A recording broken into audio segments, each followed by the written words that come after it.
In this episode of Recycled Idaho, I get a chance to sit down with Tom Hines, founder of OdinWorks. Check out how they started and have become one of the most respected firearm parts manufacturer in the industry. They even launched their own in-house rifle. Check it out.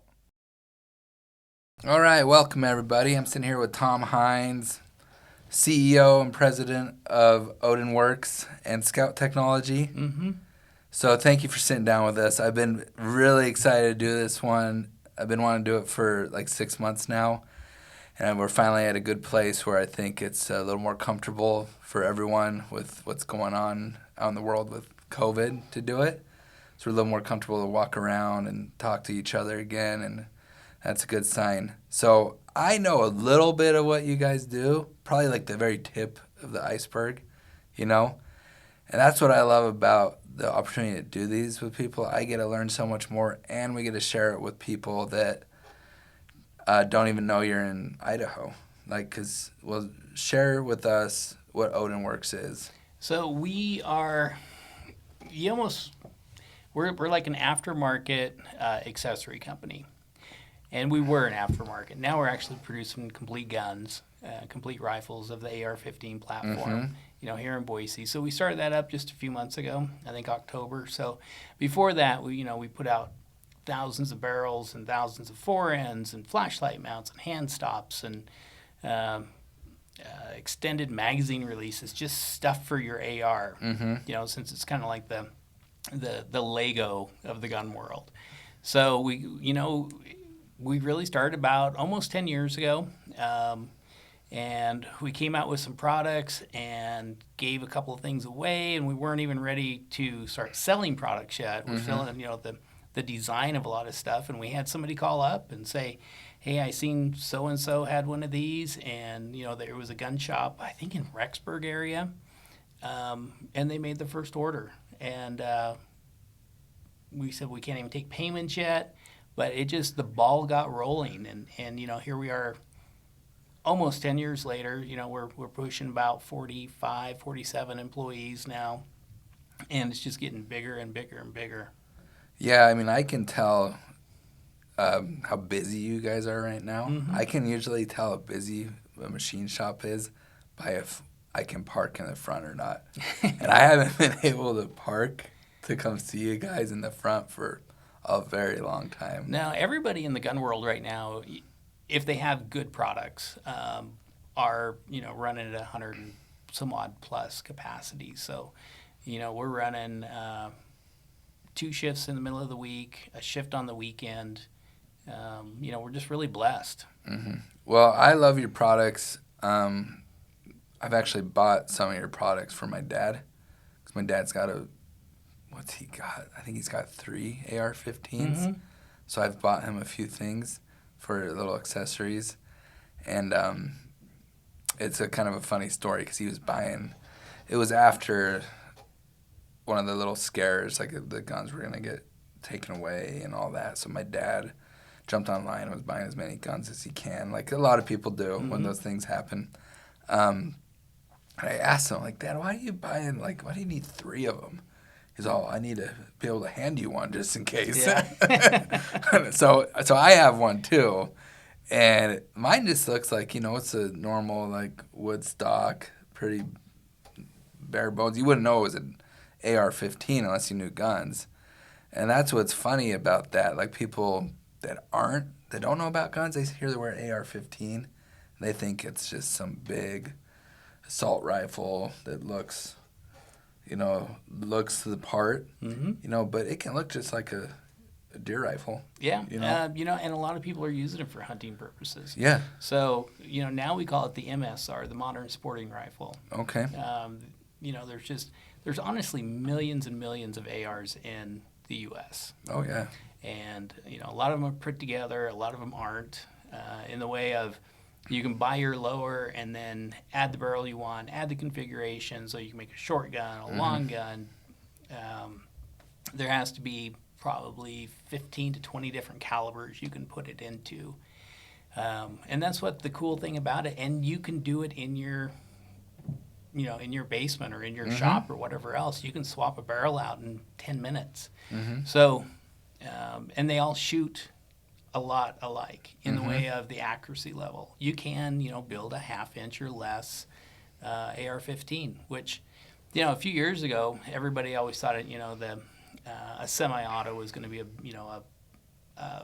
spray and pray kind of a thing, but you can actually make a really accurate what we call gas guns. Okay. So let's go back. So what was it, like 2011 when you guys started then? Mm-hmm. Yeah. So where did you start out of? Did you have a warehouse? Did you start in a garage? Sort of. Okay. So many people start businesses in garages. I'm an Idaho farm boy. Okay. And in about 2002, in the Farm Bill, they had a program to re-educate the American farmer. So if you owned your own farmland and you were actually working it, the government paid for you to go back to school to learn another trade if you wanted to. So I took that opportunity, went and learned about machining at Boise State. Cool. So that was a 2-year program, and then I went to work for another gun company, and did a lot of design and kind of like grew my wings. Mm-hmm. And then I hit my 40th birthday, and the day after my 40th birthday, I sent my resignation letter in, and it was honestly the best thing that I ever did. So everybody out there who's like, that my job sucks, the people I work with suck, I could do a better job, go do it. And it's really not that hard to do. You're going to make a lot of mistakes. Just realize you're going to make mistakes. Learn from them. That's the biggest key, is just learn from your mistakes. And but try. I love what you just said there, because I've told so many people, even here, or friends, or just people I run into that are just miserable. And I've told them, like, hey, if you think United Metals is making you miserable, as your friend, I'm telling you, quit. Mm-hmm. We'll survive. I'm gonna miss you. I wish we can make it work, but if we can't make it work, find something that you like. Like, I'm really blessed. I haven't gone to work in years. This is my life. Mm-hmm. I wake up. This is part of my life. I do it. I don't even clock in and clock out. I do it all day, every day. You got to find a balance with family, and you got to find a balance so you don't go insane. Right. But to be happy is priceless. It is, and not making a job out of your job is super important. Mm-hmm. So if it really is a job, it's just, I'm going to go clock in, I'm going to go clock out, go do something else. Go figure out what you want to do, and go do it. Yeah. So, and if it's machining, it's a trade that anybody can learn. Mm-hmm. It's a great trade. There's a lot of technology involved now. Mm-hmm. We have robots at feeding our machines now, and it's not replacing people. It's a way for us to add on to our production schedule. Can they run all night, those robots? They can, and every robot sales guy will tell you that everything can run all night and completely unattended, which isn't really true. I mean, the perfect scenario, you can do it. But there's always something happens. There's always a tool that's going to break, and when that tool breaks, the next 5 break, so... but it's fun. That's the stuff that we grew up playing with. My engineers have a blast because they're out there playing with, these robots, which are their toys, and they give them names. Good. Every robot has its own name. Good. And it has its own personality. You'll have to show me that when we walk, because I'd love to. We'll put it on there, like, Bob or whatever the name is. Most of them are stripper names. Destiny, yeah. Even better. My mind wasn't even going there, but I love it. Well, that's an engineer for you. So I can tell. I go to enough businesses, and most of them have great cultures, but some don't. But I can tell you guys have a great culture, and just from talking to you right now, I can tell why. It always starts at the top. If the person on the top's happy, it usually can trickle down, where you give it to people, give them some freedom. Find people that are passionate about that. And you're not going to always find the right fit. Not everyone's going to fit in. And not every day is like the best day. You don't have to be, sunshines and rainbows every single day. Mm-hmm. But if overall you make that culture something that people want, A, you're going to retain people longer. B, you're going to attract other people that can come help grow your company. And I talk about this a lot on this podcast, but to me, like, culture is arguably like the most important thing for a business. Well, it kind of creates itself. So Mm-hmm. good or bad, it creates itself, Mm-hmm. right? And I am not going to say it starts from the top down. Okay. Because it's a we thing. It is always a we thing. It's everybody involved. So, there's been times when an employee yells, Mm-hmm. that gets addressed right off the bat. That whole anger thing, it doesn't happen at OdinWorks. We all have emotions and whatnot, Mm-hmm. but man, kindness goes so far. So that all goes back to my parents. Okay. And it's a big deal of just like around our shop, you won't see any girly pictures. And I've always said, my mom can walk into this shop and not be offended by anything, So, and it's growing those people. We have some great young men and young women working there who are quality people, and we support them, And I've always told, the people that work with us, it's, if you have an idea about something, it's not in the gun world, come in on the weekends and we'll work on it. Okay. And as long as they're not doing it for profit, they're going to learn so much. If they have a bicycle idea, Mm-hmm. come in and let's work on it. And I'll take a Saturday and work on it with them. And one thing has actually made it out to the market. Oh, really? And he's not with us anymore because he was able to grow that and actually start a business. So, But you supported that growth. 100%. See that you don't find that a lot. Like people get kind of fearful to lose people, and I think that's a really powerful thing to support that. And that just goes back to your culture and just the quality of the person you are and the people that are working with you. Like, I think that's amazing. I appreciate that. Yeah, because it's just as important to let people leave with as much enthusiasm as when you brought them in. Shake their hand, support them, wish them the best, rather than be like, screw you, like, oh, you're leaving, you're the enemy. And I have a real big issue with that mentality. So like I said earlier, that's why I've told people that when I see they're upset or like just constantly, everyone's entitled to have a bad day. But when you're upset for 6 months, Mm-hmm. that's why I said, hey man, as your friend, I care about you. Maybe it's time to find something that makes you happy. Or, and usually it's not where you work. It's usually deeper than that. Yep. You and I both have had to let people go, and Yeah. by the time you finally let them go, you should have let them go 3 weeks, 3 months, Yep. a year ago, Yep. And you try to help them out and coach them through some of these things. But, some people will never be happy. So Yep. find your happiness. However you have to, Mm-hmm. So going back, you're making parts, and you weren't even ready to sell them yet. Nope. So let's step back and Okay. talk about the history of Yeah. how you do it, because probably a lot of your viewers are machine people, right? A lot of them. Yeah, we have a love lot to of make our chips. Yep, a lot of our customers, a lot of our viewers are machinists who work in the manufacturing field. So I went out and when I was getting a divorce from this other company, and finally got everything all settled out. The next day, I met with a sales guy at Haas, and so Haas is an equipment manufacturer made in Okay. America, and ordered a lathe and ordered a mill. Okay. And I'm like, I got some ideas on paper.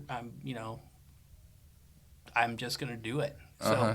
I went and found a little 700 square foot shop over on Cole by Costco. Yeah, I remember that shop.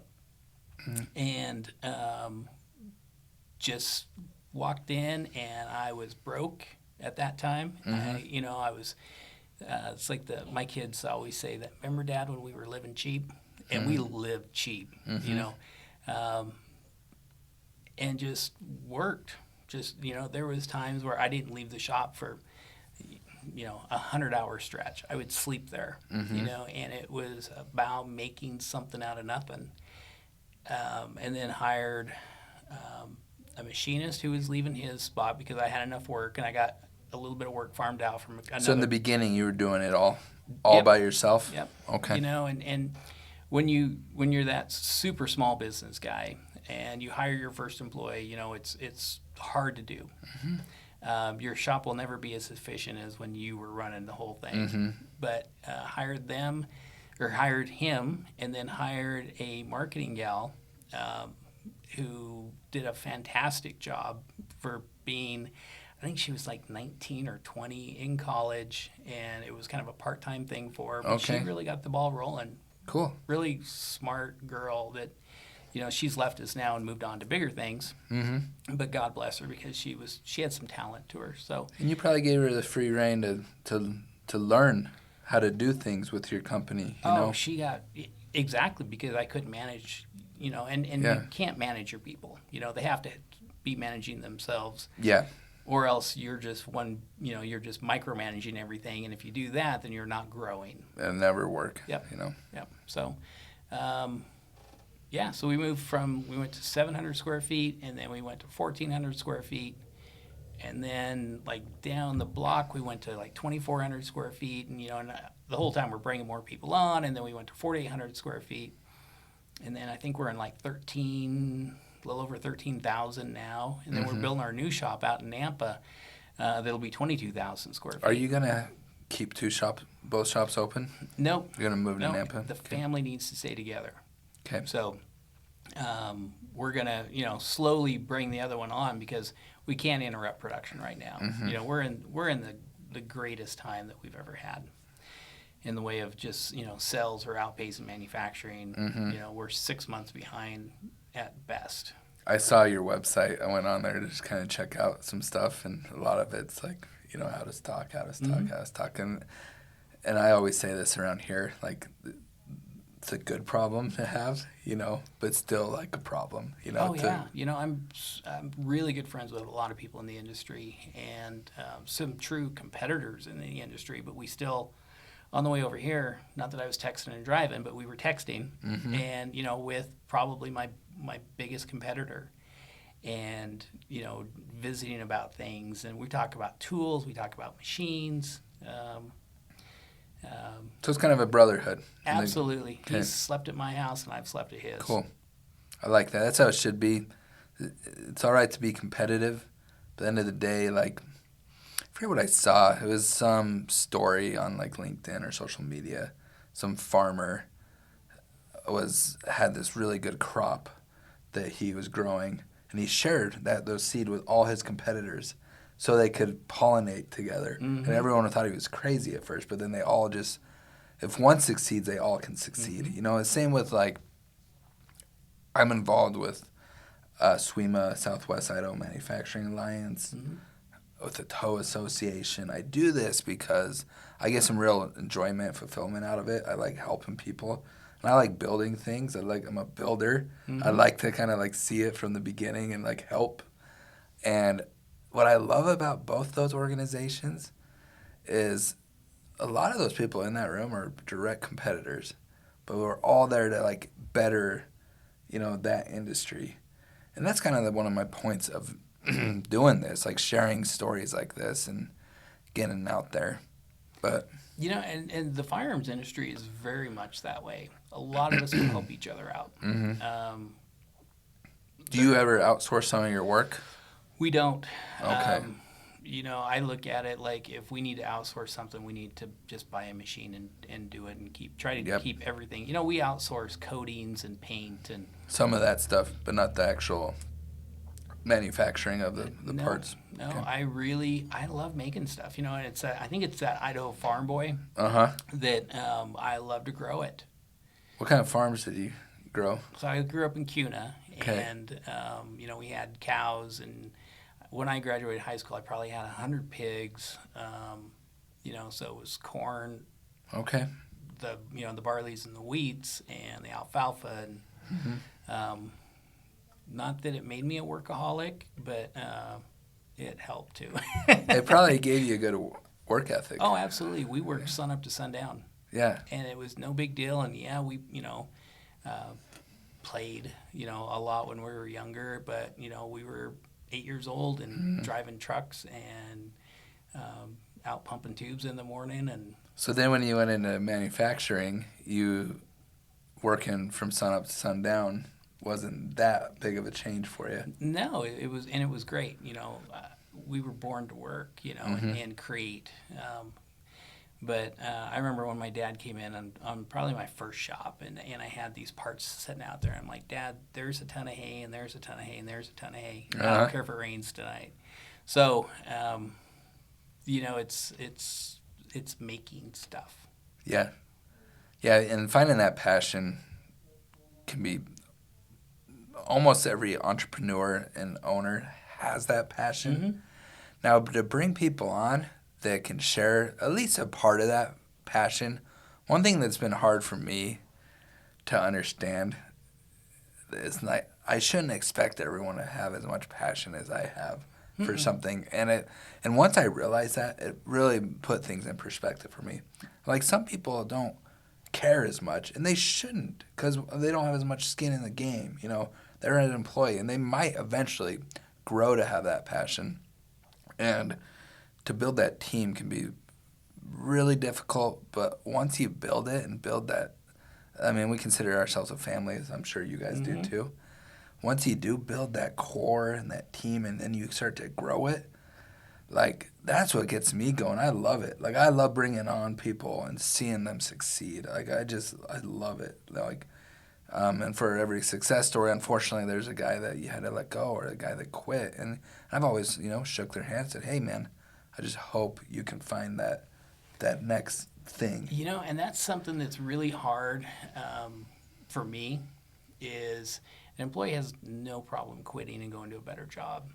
So we have to remember that when it's time to let somebody go, that it's okay to fire them because it's okay for them to fire you.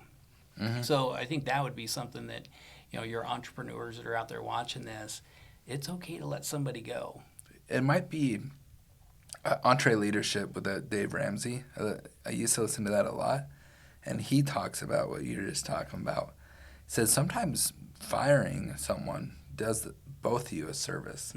Because then, obviously if you can recognize it's not a fit, you let them go. And hopefully, like, they might find the thing they're really passionate about, Because if you keep them on there, like I said earlier, for 6 months, you're too late to the game, So I think you're doing each other a service. Yeah. So that brings me back to interview questions. So I interview a lot of people, right? And there's a few things I always ask them. One was, what's their favorite color? Okay. And if you have somebody there who is trying to get a marketing degree or a marketing job, and they go, I don't have a favorite color, it tells you a little bit about their creativity. And then I always ask everybody, it's like, what do you want to do when you grow up? And I've had people cry in an interview, like, I wanted to be this and blah, blah, blah. It's like, well, why aren't you doing it? Well, this and that, so then it almost becomes this counseling service going on. And you really try to encourage people to do what they want to do. So, if you want to come to work for OdinWorks and you want to work for OdinWorks or with us, awesome. I've hired people that we didn't have job openings for because you just meet them and they're quality people and they want the job, So we fit them in, and pretty soon that might have been, part of really growing the company so fast is people that actually had the passion to be part of it. Yeah, that's great. So I used to work for Voc Rehab, so I'd help people in interviews, interview questions. I'd go to interviews with them, do some prep work, and one of the questions that threw us for a loop, it was at Barnes & Noble. This girl really wanted to work there. She's young. We were prepped. We did mock interviews. We were ready, and I was sitting there with her, and they said, if you could be any type of candy bar, what would you be?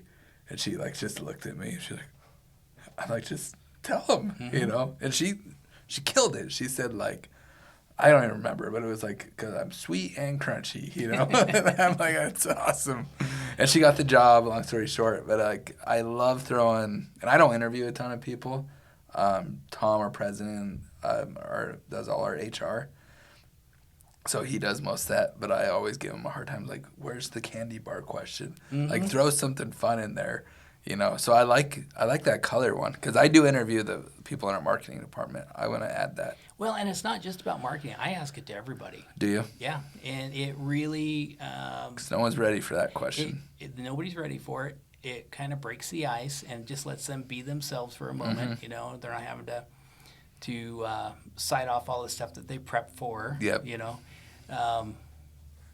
But it really shows you who they are. You know, if it's black, then they think differently than I do. You know, I love orange, I love greens, as you can see. Green and black are my favorite. Green one, black. You can maybe tell. Yeah. So, no, it's something that I've learned in the last few years about, you know, asking some of those just off the wall questions, and I let them ask me off the wall questions. And I like it. So let's get back into the guns. So you started with parts. Run me through some of the progressions on some changes that went on in the company. Like, how did you get to you sell full on AR-15s? We do. How did you get to that point? You know, it got down to last year, and we're pre-election, and the gun world's hot. You know, anytime there's a presidential election, there's always a spike in guns and alcohol being sold. Yep. I don't know why, but it just is. People are afraid that something's gonna get shut down. Yeah. You know, so. And the same thing with, you know, I didn't want to bring up alcohol, but alcohol consumption is way up in the U.S. right now. I don't know if you've ever watched that. I've heard since the pandemic. Yeah. I don't know if it was pandemic with a combination of the election. I didn't know if the numbers were still up, but I know, what was it, around Christmas time, we went to the liquor store to buy some Crown Royal because we're going to have some people over, you know, family. So we're going to buy that Crown Royal apple. The shelves were, like, bare. It was crazy. And I asked the people working there, like, what's going on? Like, 'cause I hadn't been in a liquor store in a long time. Yeah. And they're like, and they're like, oh, we can't keep it on the shelves. And they can't make it fast enough. And they're having a hard time, like everyone, getting employees to work there. So it's like, it's not just like the scrap industry or the manufacturers. Everybody's having a hard time getting people to work. So anyway, going back, like all the sales were going crazy. Yeah. So we were making almost every part to complete it. And we just, you know, a lot of things, I wake up in the morning, it's like, this is the direction we're going to go. So we put a few things in play, and it took about 3 months to get materials in and stuff, you know, drawn. And we, you know, I have the what we call napkin sketches, you know, and a lot of times I'm drawing at home, you know, at 10:30 at night, watching some dumb show on Netflix, and you know, making these things become real. So you know, my poor engineers, they get my napkin sketch, and it's like, you know, here's what it kind of needs to look like, and you know, the form and the function, right? The function's pretty easy to do. Okay. It's easy to build a box. You know, to make that a really cool, sexy box is a challenge. So, you know, that's where I'm blessed with, you know, the ability to make that kind of cool stuff. So, so your napkins sketch, how long do you let stew on an idea before you put it to the team? Robots. I woke up one morning and I'm like, how come we're not using robots? And I didn't even know how robots would influence our business, you know, and be able to feed our machines. And within 2 days, I'd bought a $6,000 robot off of eBay. Okay. And that seems cheap. Used robots are super cheap. Oh, okay, I was like, I would think there would be a lot more. And I brought it out of Chicago. Okay. You know? So when this is a used robot sales guy. Okay. And he said that whenever they get ready to, you know, like the automotive industry gets ready to ramp up for a new car and they need this space, they just clean it out. Okay. They scrap everything. scrap business. And so he gets these things and he tests them and changes bearings if he needs to or whatever. And he had this one, and it showed up. And by the end of that day, we had it moving. And my engineer never had been with a robot, because engineers are with robots. Yeah. But he had the thing moving, and then we started, working on, how we're going to feed the robot and how we're going to hold the robot or hold the material in the machines. Yeah. And so then we started another company, Air Vice and Work Holding. Okay. So we have pneumatic vices that hold the workpiece in. So are you guys making the vices then? Yeah, making them and shipping them all over the world now. Awesome. So I didn't even know that was part of it. Because that was gonna lead into a question later, if you make anything besides gun parts. Yeah. That company has really taken off. Awesome. The COVID has helped it because of the lack of labor. And, we're shipping products to the UK, Netherlands, Australia. So you're New worldwide. Zealand, And I'm sure you're shipping your gun parts worldwide. Or can you? You can. didn't know There's that some works. paperwork involved and whatnot.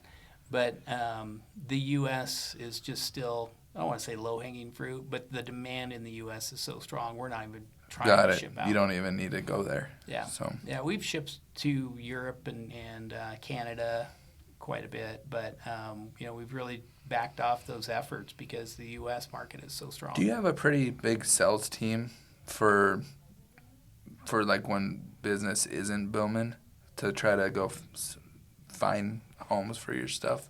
We have 2 sales guys who are very active. Okay, cool. And, a lot of it's relationship based. Yep. But, we do trade shows. We do, a couple of big shows. The biggest one is what we call SHOT Show, and then the NRA is a big show. I've heard of the SHOT Show. Is that down in Vegas? Yep. Every year in January, and it's a, Don't you take do you take a lot of your team? I can't take the whole team. Can't take the whole team. There's about 7 or 8 of us that go. Yeah, cool. And we work sun up to sundown.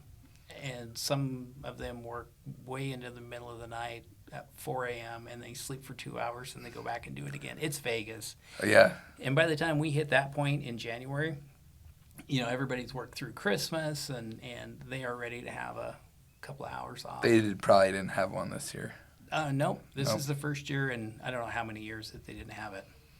Are they going to, do you think they'll have one coming January? It's scheduled. Okay, cool. Good. So, with the country having, a lot of COVID cases and shots now, I think they'll pull it off. I think so too. It feels like right now the biggest scrap conference, ISRI, is going on virtually for the first time.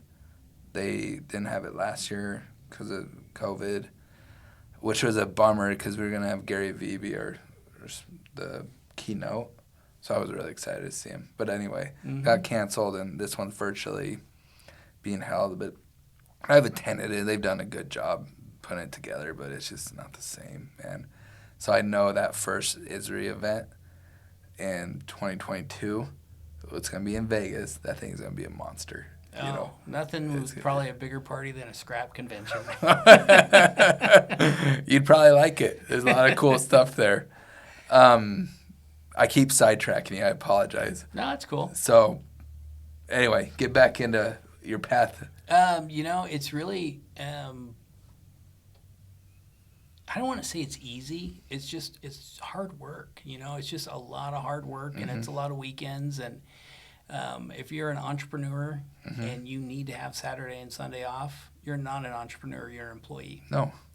If you're not thinking about it when you come home and having that, a lot of people say that pen and paper next to your bed. I don't, because if it's really that idea, you can't go back to sleep.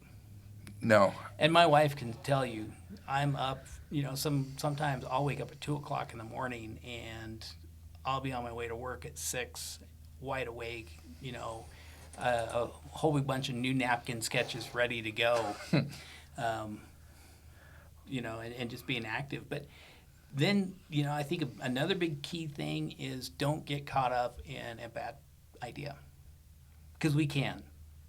You got to be willing to change your mind, right? Yep.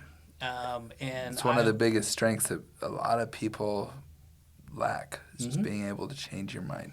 Yep.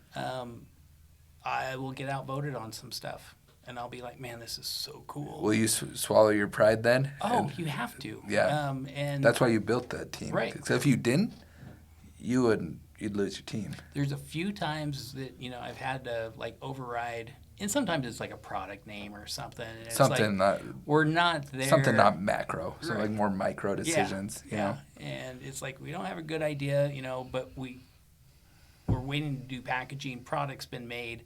We got to call it something. And there's been a couple of times it's like, well, this is what it is, and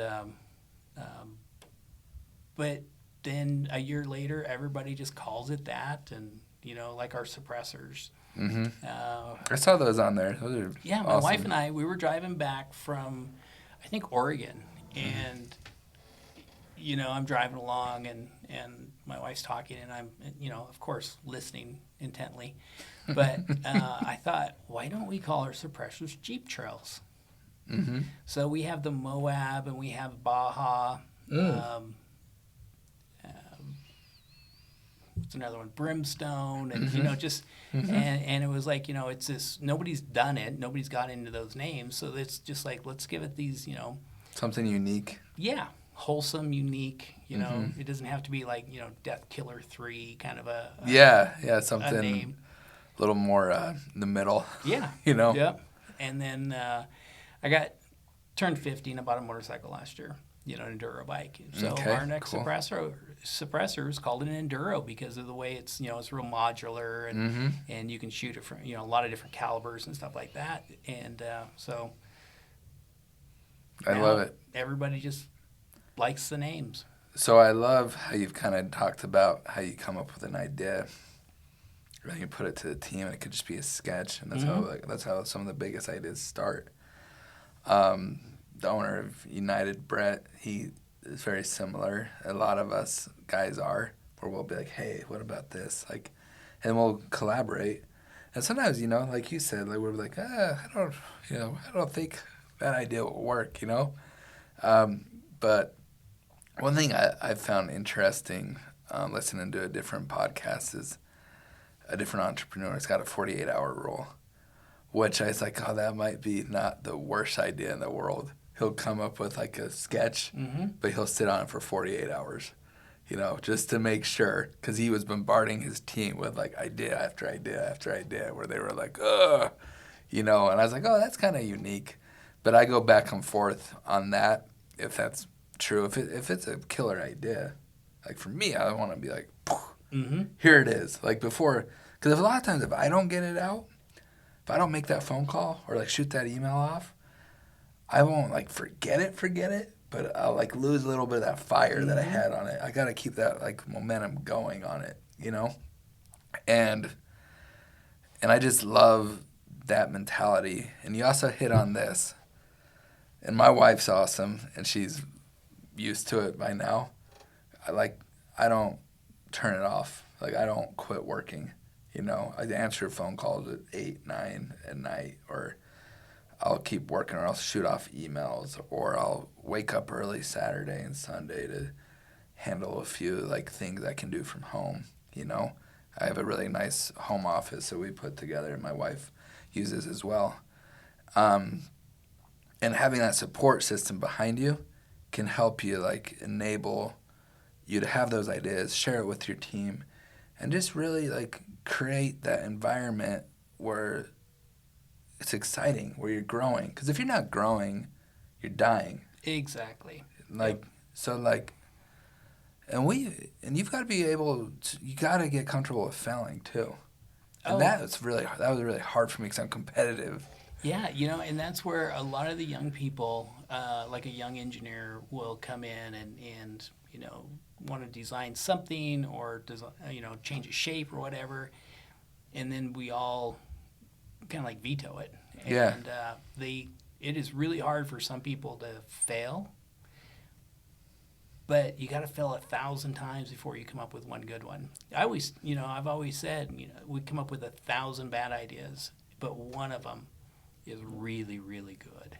Yeah, and the failures, they're not always cheap. Sometimes they're really expensive. But if you're not comfortable with failing, you're not gonna find that next idea. You're not gonna find that next little niche. Even like us in the scrap industry, like we are always trying to be innovative. We're always trying to like be smarter. We're not trying to create an environment where it's like, no, this is how we do it. Because I hate that. Mm-hmm. I hate, nope, that's not how we do it. I'm like, hey, like, I'll tell any new employee, like, if you see a better way to do it, tell me. Usually I'll be like, no, that won't work, because we've tried it. But there's sometimes like, it's a good idea. Why did none of us think of that? Because we're like in it too deep. Sometimes Or you too can't. busy. Or too busy. Like, Yeah. you just don't see it from a different angle. So, even I was touring Fiberon. They make like a Trex decking in Meridian. Mm-hmm. And one of their temps came up with an idea that has saved them hundreds of thousands of dollars of production time. I don't remember exactly what it was, but they were willing to listen to a temp. Like, hey, what do I do it this way? So they told us that. So I was like, that is cool. Like, I love businesses like that, Mm-hmm. Well, cool. I kind of like to close it this way. Like, and you kind of hit on it already. Can you tell me, like, who's been, like, your inspiration or mentor or anything like that? Or any, like, just word of advice for our audience? Man, I've had a lot of really good mentors in my life. That's one of my biggest blessings. Mm-hmm. I worked at HP when I was in my 20s. Okay. And had he wasn't like my direct manager. He was like 2 or 3 levels up, but super nice guy. Mm-hmm. And you'd see him there at 8:00 at night. Mm-hmm. And his name was Ernie Keith, and he really taught me about manufacturing. And then another good mentor who's had books on the New York Times bestseller list, Dave Garwood back in Georgia, who really taught me a lot. Bill of materials was kind of like his thing, and he was flying all over the country in the 80s, working for CAT and Bell Helicopters, and somehow him and I just meshed. So I've been at his farm. He calls it a farm, but it's like this ultimate beautiful South Georgia place, and he still checks in on me. Cool. And he'll say, "What's your numbers for the month?" And if I don't respond to him within, say, 24 hours, he calls me. He goes, "I'm expecting your numbers." And without a doubt, without my wife and the kids, and that support. That's very important. I got my son working at the company now. Okay. How old is your son? 17, about to graduate. Cool. Awesome. About to graduate from that same high school I went to. Cool. That kind of stuff. So you guys are still in CUNA then? Yep. Nice. So it's really cool, and daughter who loves business and is getting her business degree, and so cool. It's been fun to be like that influence on people. Mm-hmm. Not that we're perfect, we're not the most perfect influencer, but you're trying. Try every day. I love it. Thank you so much. Oh, you bet. And we're gonna tour your shop Thursday. A couple of days. Yep. I love it. Okay, I can't wait to see share that. A lot of, my wife calls it shiny parts being made. Oh, I can't wait for that part. But a lot of chips, a lot of recycling. Oh yeah, I guess we should touch on that real quick. I always forget to talk about recycling, and that's what you guys produce. Like for us, like we walked and looked at it before here. Like that mountain of chips, part of those are yours. And you're running 6061 aluminum. A lot of that, a lot of 7075. Yep. But yeah, we bring in. I bet we have 3 to 4 deliveries a week of raw materials. Oh yeah, that's what Scott was telling me. The amount of materials coming in has been so much more. Because I'm used to going there, and I was like, gosh, this payment's a little bigger than normal. Like, hey, the price is getting better, which is also you're seeing on the other end, the price is getting crazy. Yeah. But raw materials, and we haven't raised what we're selling our products for. But, okay. For somebody who's just starting out in the machining world, raw materials are really a small part of anodizing and your post machining coatings. That's where costs it can get more than than the material does. So, That's and interesting. then, you know, you guys give us great service, and when the bins are full, you guys are always there within 24 hours. We try. We try our best. Yeah, some days the same exact day, and so we've, you know, helped get our machinists to let us know before the bins are completely full. Yeah. That you guys need to come, and then by the time you get there, the bins are full. You know, Well, the it's next cool day. to see you guys. We started with you on coal, Mm-hmm. and it's cool to see.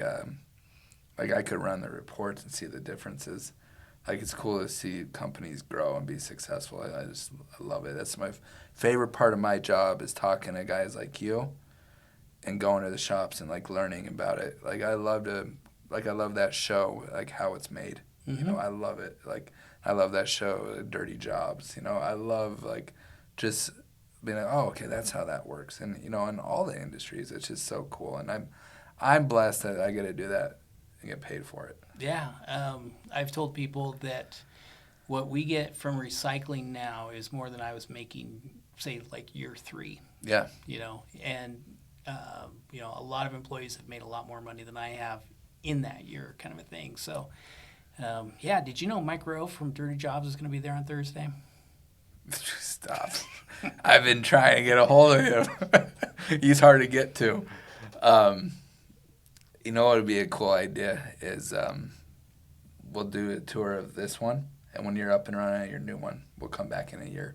The new one's going to be pretty high tech, and all the way down to you know, the chips that are going out to recycling will be. I love it. Like that would be cool. Like a follow up, like in a year. So we'll do it. We'll Cool. make it happen. Thanks again. You bet.